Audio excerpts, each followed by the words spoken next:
Hola, ¿cómo están? Vamos hoy a continuar con nuestro podcast de Protórax. El día de hoy vamos a continuar con lo que hemos venido revisando.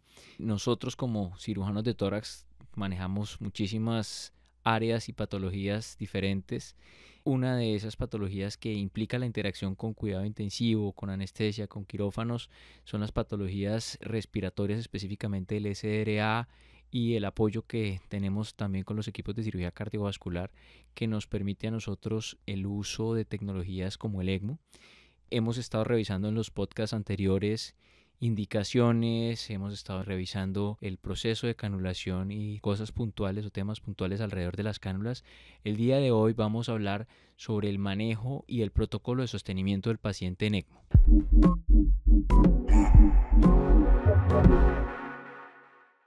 Bueno, para iniciar, recordar que en nuestro podcast anterior evaluamos las indicaciones y cómo íbamos a iniciar o a canular al paciente que iba a iniciar terapia ECMO. Dejamos el paciente listo para iniciar el funcionamiento y el seguimiento de su evolución.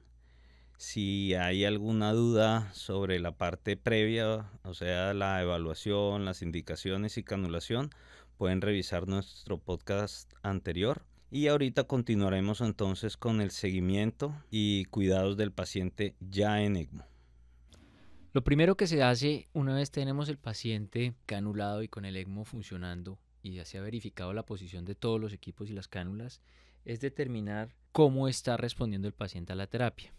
Una vez se ha canulado, el equipo de anestesia empieza a disminuir los parámetros, ya sea ventilatorios en el paciente que está en un SDRA o ya sea hemodinámicos en el paciente que está en un ECMO venoarterial por un shock cardiogénico. Esos parámetros de soporte externo se van disminuyendo hasta tratar de llevarlos a valores fisiológicos. Con esto me refiero a que si el paciente tenía un soporte ventilatorio con una FiO2 del 100%, con un PIB de 10, con unas presiones pico elevadas, estos parámetros van bajando hasta llevarlo a unos parámetros de protección en los que evitamos que haya sobredistensión de los alvéolos y se vaya a producir lesión pulmonar, teniendo en cuenta que el ECMO está supliendo la oxigenación y la ventilación de ese paciente.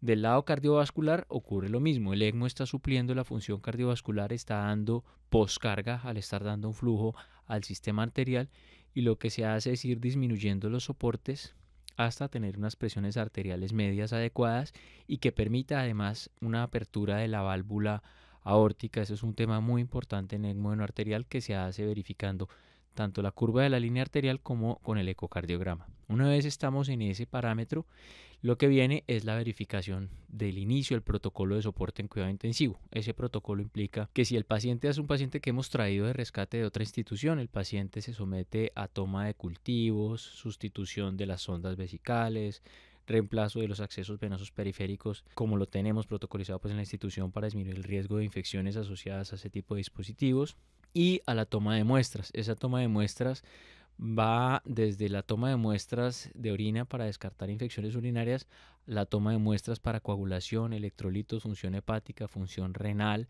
y la evaluación neurológica y clínica del paciente. Siempre se hace una revisión completa al ingreso del paciente para ver que no tenga zonas de presión, lesiones en tejidos blandos, piel y faneras, que su evaluación neurológica, por lo menos lo que se permite en esas condiciones, nos dé una idea de su estado basal, cómo están las pupilas. En ese momento ya el paciente está anticoagulado por la dosis que se coloca de carga para la colocación del sistema de ECMO. Entonces el primer dato que recibimos usualmente en la UCI es el tiempo de ACT. La ACT es una consola que se utiliza de manera rápida a cabecera del paciente para tener una aproximación de cómo están los valores de anticoagulación. Con ese dato se inicia el protocolo de anticoagulación. Si el dato está por debajo de 200 en el ACT, inicialmente empezamos anticoagulación. Si está por encima de 200, esperamos ya la verificación con los tiempos de coagulación, el PTT, que llegan del laboratorio, y empieza un proceso de seguimiento con los gases arteriales. Los gases arteriales de este paciente específico que les estoy describiendo nos van a permitir a nosotros, en el caso del ECMO respiratorio, empezar a evaluar cómo está la ventilación y calcular el flujo de gases frescos que se van a dar a través del ECMO para la remoción de CO2 de ese paciente. En el caso del paciente que está en un ECMO venoarterial, esos gases arteriales nos van a permitir, además de verificar la oxigenación y la ventilación, nos van a permitir verificar la perfusión y vamos a ir viendo cómo el lactato empieza a depurarse en el paciente una vez se ha logrado la estabilización.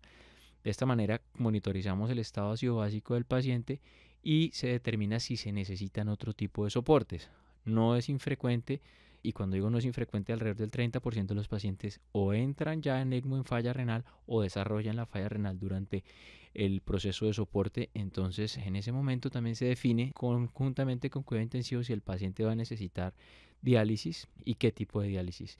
En general, la conducta de nuestro grupo ha sido utilizar hemodiafiltración venovenosa continua porque tiene menos impacto en la hemodinamia del paciente en el intercambio de líquidos.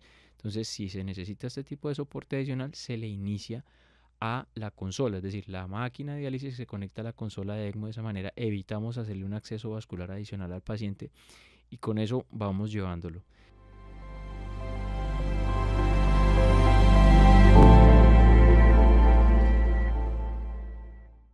Generalmente esta rutina que les estoy describiendo es la parte inicial.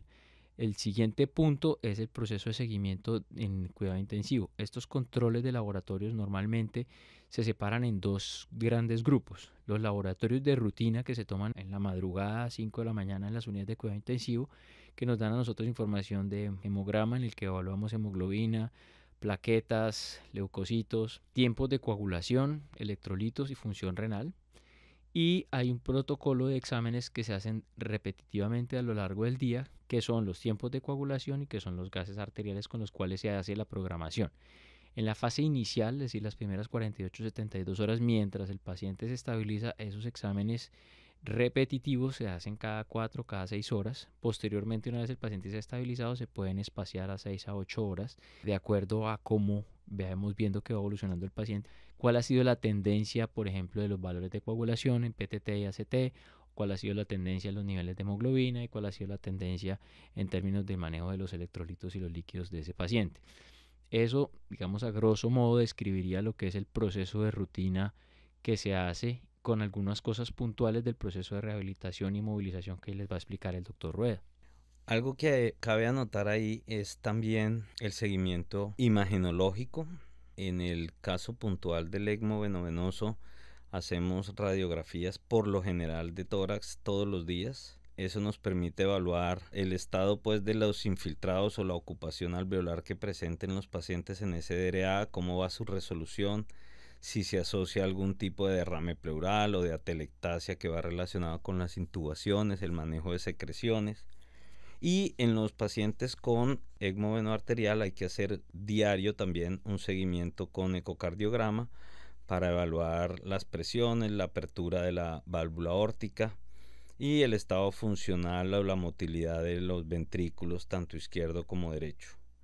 Es fundamental también y permite tomar decisiones o cambiar decisiones de acuerdo a lo que estemos haciendo en el paciente.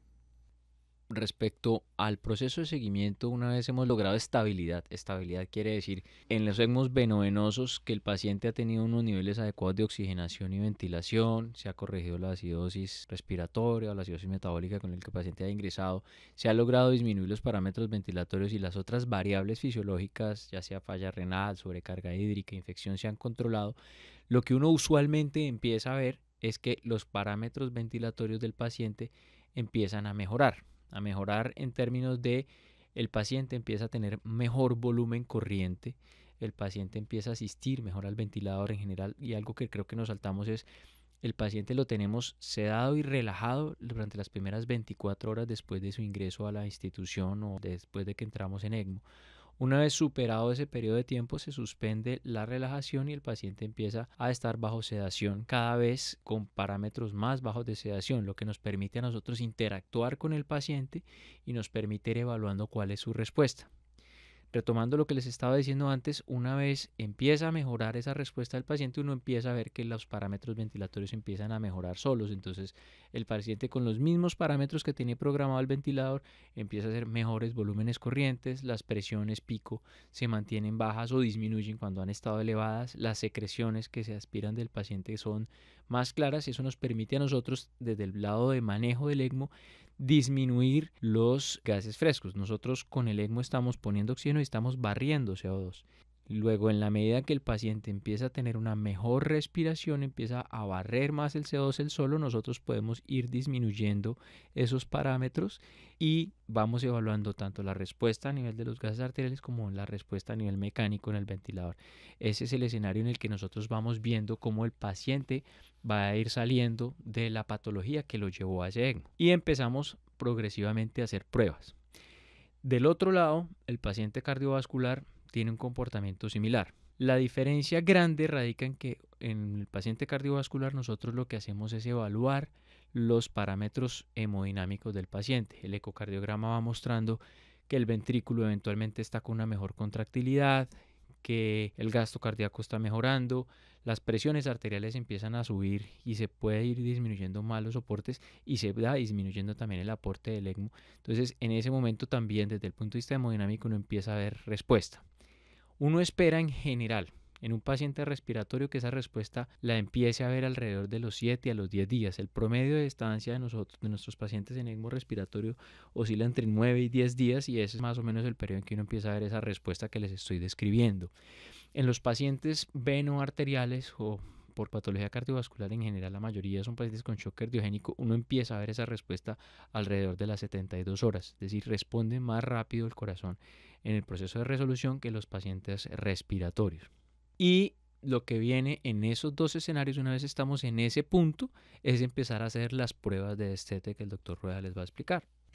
Una vez el paciente logra o nos empieza a mostrar en cuanto a su actividad, hablando de en la parte venovenosa en un paciente respiratorio, que la respuesta en cuanto a la motilidad, al movimiento inspiratorio y expiratorio va mejor, que los niveles de ventilación no necesitan tanto soporte, que mejora su oxigenación, que está haciendo mejores volúmenes, que tiene una compliance o una distensibilidad mejor.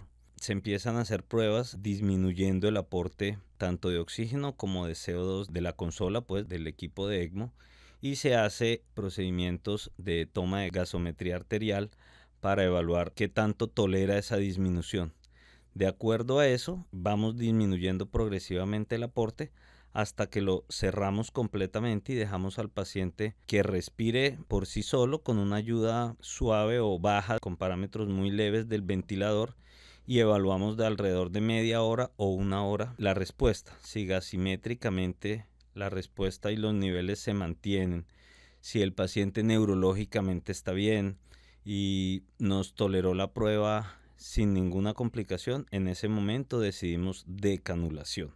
Eso en cuanto al paciente en la parte venovenosa o respiratoria. Cuando es un paciente venoarterial, el cambio es un poco diferente y de acuerdo a lo que comentaba el doctor Pardo ahorita, que incluye el ecocardiograma, la función y la contractilidad ventricular, la disminución de inotropía o de medicamentos para mejorar su funcionamiento hemodinámico, lo va tolerando, se empieza a disminuir también el aporte de ECMO, porque es tanta la presión que está generando el corazón que empieza a chocar, si se podría utilizar ese término, con las presiones que maneja el ECMO, y de esa manera determinamos que el paciente ya está con un estado cardiovascular que permite la decanulación a nivel arterial.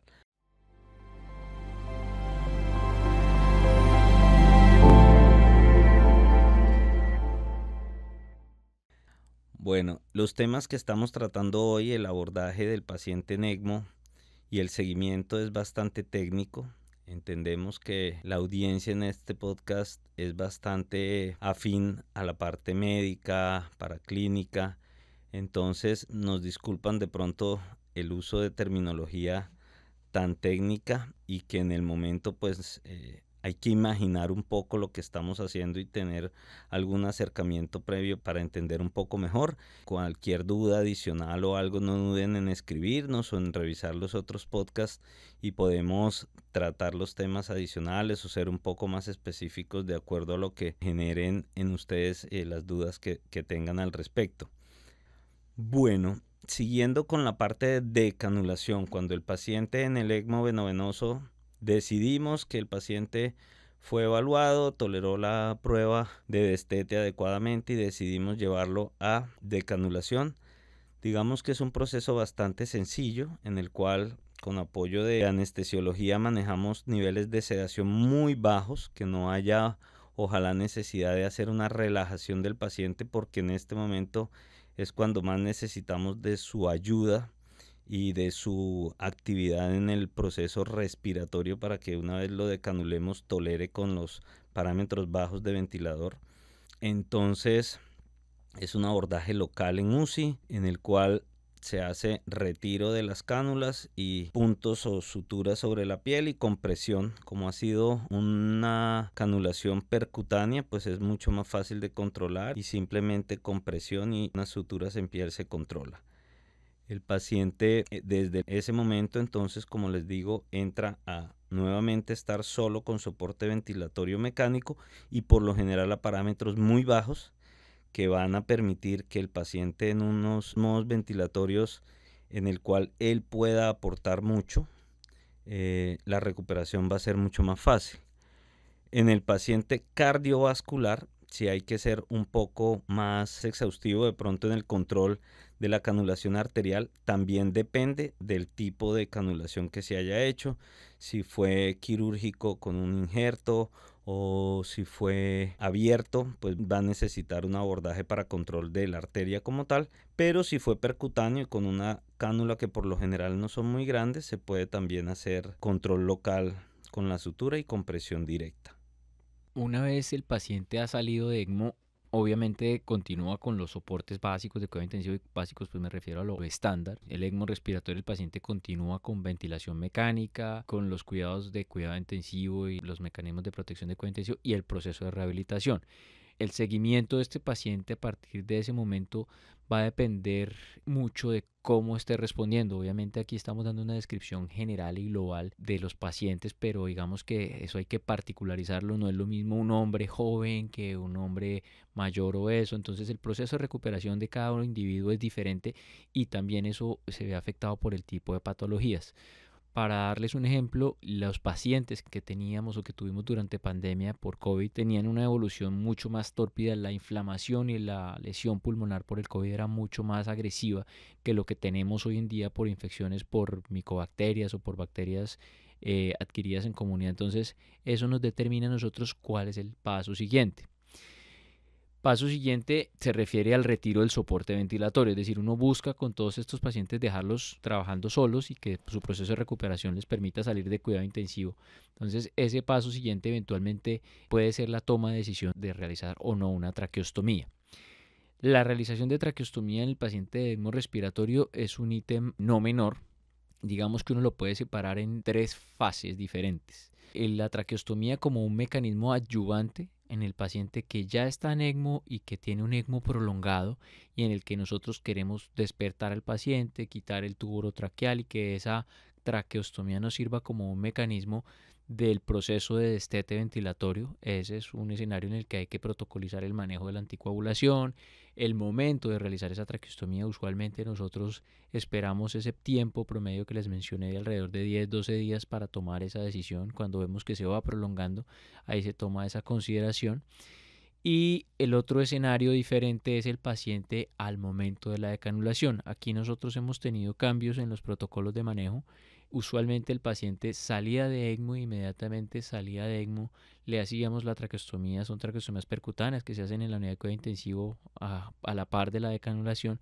Sin embargo, lo que vimos en su momento fue que estos pacientes, al retirar el tubo para hacer la traqueostomía, el paciente perdía reclutamiento alveolar y empezábamos un proceso de reclutamiento que era muy complejo en ese periodo. Entonces, la conducta actual es decanular el paciente de ECMO, esperamos 24-48 horas y evaluamos cómo va la mecánica respiratoria. El intensivista nos dice, oiga, el paciente tiene evolución buena, vamos a tratar de extubar al paciente, entonces evitamos hacerle el procedimiento y si definitivamente el paciente todavía va a permanecer más tiempo con soporte ventilatorio, después de esas 48 horas se hace la traqueostomía que como mencioné es percutánea.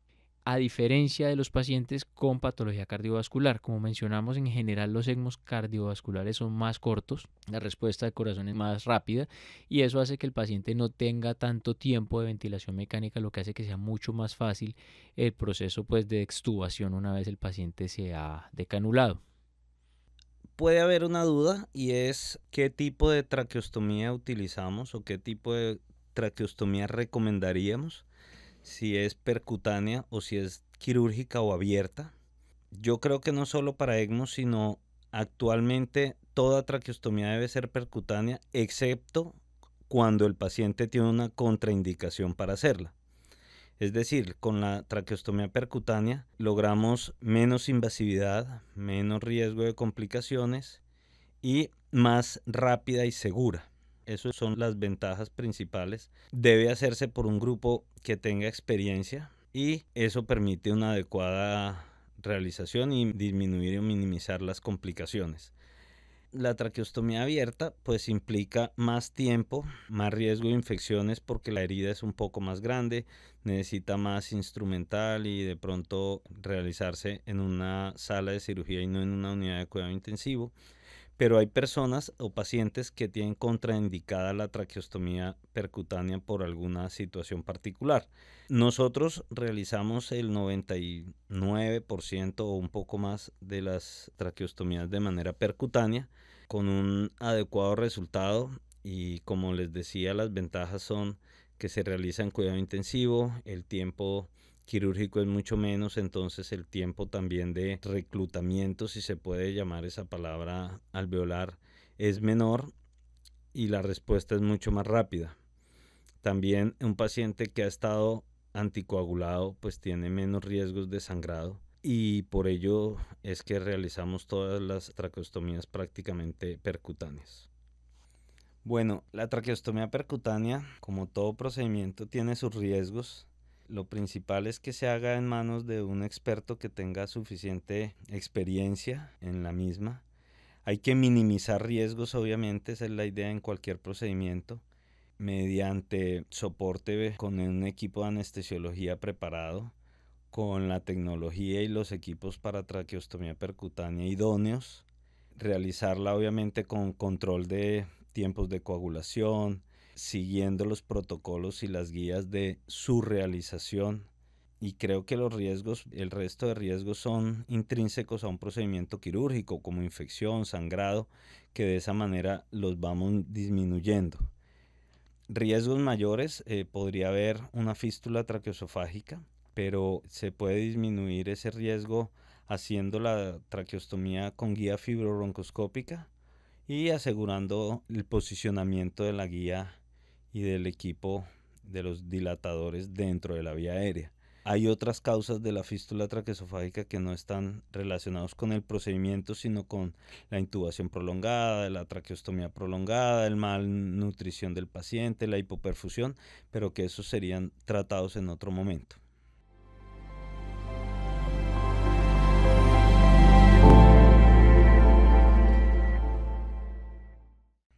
Bueno, una vez hemos llevado a feliz término el retiro del ECMO y se ha definido el retiro del soporte ventilatorio o si el paciente está en traqueostomía, ha ocurrido algo y es que se ha ido disminuyendo los niveles de sedación. En la parte inicial es muy importante para estos pacientes el proceso de adaptación o lo que se hace para adaptarlos. Tenemos que recordar que estaban críticos, que han estado mucho tiempo bajo sedación, muchas veces con relajación, es decir, han estado absolutamente desconectados y en el ambiente de una unidad de cuidado intensivo que es un ambiente hostil, es un ambiente donde siempre hay luz, siempre hay ruido, los ciclos de sueño del paciente se alteran. Entonces viene una parte de adaptación al medio externo que implica la interacción con la familia. Hoy por hoy las unidades de cuidado intensivo son más amables en términos de los accesos a la familia y le permiten a la familia estar ahí. Nosotros interactuamos permanentemente con la familia y todo el grupo de ECMO interactúa con la familia y con el paciente, explicándole a la familia la situación para que el familiar sea en gran medida el apoyo emocional en ese proceso de despertar del paciente de adaptación. Aquí interactúa rehabilitación, psicología, todo el equipo quirúrgico, cuidado intensivo con el familiar para apoyar al paciente.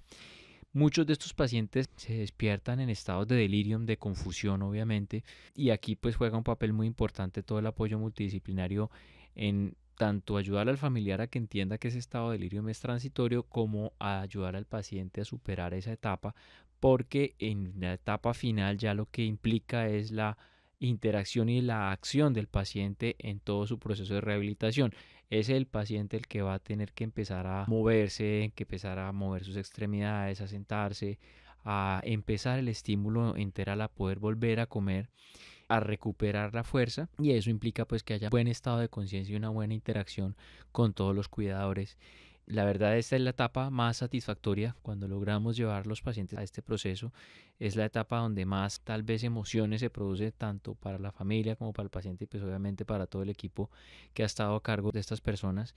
Y finalmente pues ya cuando se tienen estables y se han retirado absolutamente todos estos accesos y todo lo que les hemos descrito a lo largo de estos podcasts, pues el paciente se traslada a una habitación. Nosotros acá en la clínica tenemos una tradición, pues nosotros no, realmente hay que atribuírsela a los jefes de cuidado intensivo, que estos pacientes siempre los llevan a una terraza que tenemos donde pueden tomar sol en una silla de ruedas, y digamos que ese es el punto culminante de la etapa de ECMO y de cuidado crítico para estos pacientes, y al día siguiente los llevamos a la habitación para que continúen pues terminando todo el proceso.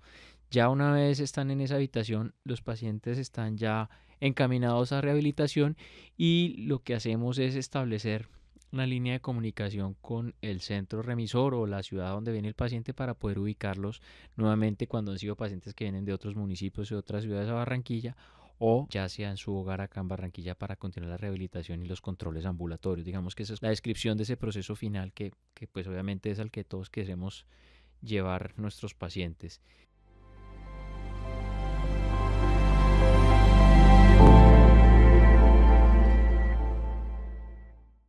A lo largo del podcast, para recapitular, hoy hemos revisado el protocolo de manejo diario del paciente, el protocolo de seguimiento, estabilización, la realización de traqueostomías en diferentes escenarios para el paciente respiratorio, para los pacientes cardiovasculares. Finalmente, se ha descrito cómo se pueden hacer estrategias para evitar complicaciones asociadas a estas intervenciones en ECMO, y el proceso de despertar y de rehabilitación final de los pacientes con ECMO para su remisión a sus sitios de origen. Quiero agradecerles el tiempo que nos han dedicado e invitarlos a que, si tienen dudas, si hay temas que ustedes consideren que debamos ampliar o tienen alguna solicitud específica sobre alguno de los tópicos que hemos tocado, nos hagan saber para poder grabar un podcast y ampliar la información que quieran recibir. Muchísimas gracias por el tiempo nuevamente. Los dejo con mi compañero el doctor Rueda. Bueno, antes de terminar, yo quisiera decir que en ese proceso final, pues, de despertar e iniciar una rehabilitación, aparte de los participantes, de intensivistas, de especialistas, de la familia, hay un grupo supremamente importante durante todo el manejo del paciente en ECMO, y es la parte paraclínica, el servicio de enfermería, de rehabilitación, terapia, porque son las personas que más están con el paciente durante todo el día y la noche, con los que el paciente va teniendo una empatía, o mientras estuvo parcialmente sedado, ya cuando van despertando, tienen un recuerdo de las voces, de la forma como les hablaban, de la forma como los movilizaron. Entonces, cuando despiertan y conocen, digamos, al personal, hacen un clic o una empatía con la mayoría de ellos, que permite que sea una rehabilitación exitosa y que son fundamentales en ese proceso. Entonces, como siempre, agradecer todo el trabajo de todas las personas que están en el equipo, y que con ese trabajo general de todas las personas que participamos es que se logran resultados adecuados para la evolución de los pacientes. Nos vemos en el próximo podcast y esperamos sus respuestas, comentarios, dudas, y que nos hagan una retroactividad de lo que están escuchando y quieran conocer más, o otros temas que quieran profundizar.